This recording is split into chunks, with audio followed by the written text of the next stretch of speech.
Here are the 6 things that I think are essential. The gospel is a plan from eternity.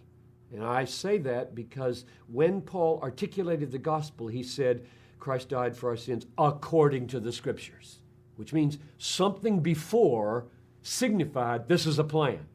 God set it up before it happened.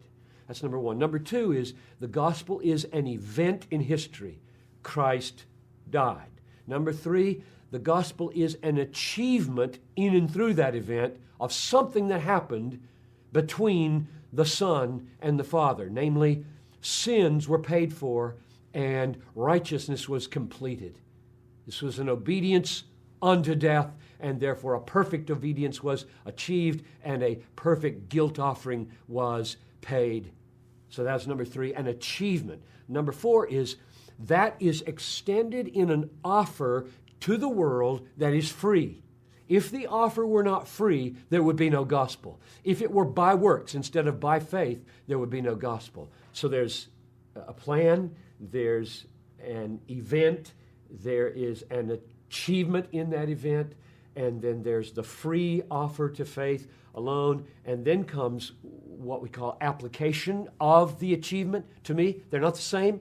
God did something in history for me before I have any taste of it, but now by faith I am forgiven, and now by faith I am justified, and that's an essential part of the gospel. If those things don't happen to me, there's no good news at all. So there's the application of the achievement. That's where we usually stop. This is my concern, my own personal concern about the fullness, and I think the Gospel Coalition gets this, understands this. If we stop at forgiveness, just take forgiveness. If we stop at forgiveness and say to the world, we have good news for you. God made a plan. God sent His Son. Christ died. Your forgiveness was achieved. It's offered freely. Take it by faith. Yes, you have it. And we stop, which we often do. Something's missing, because I want to say, so what, forgiven? And a lot of people might answer, well, I don't like a guilty conscience, or I don't like going to hell, or my family might be better if I could live as a forgiven person instead of a guilty person. Instead of saying, 1 Peter 3:18, Christ suffered once, the righteous for the unrighteous, to bring us to God.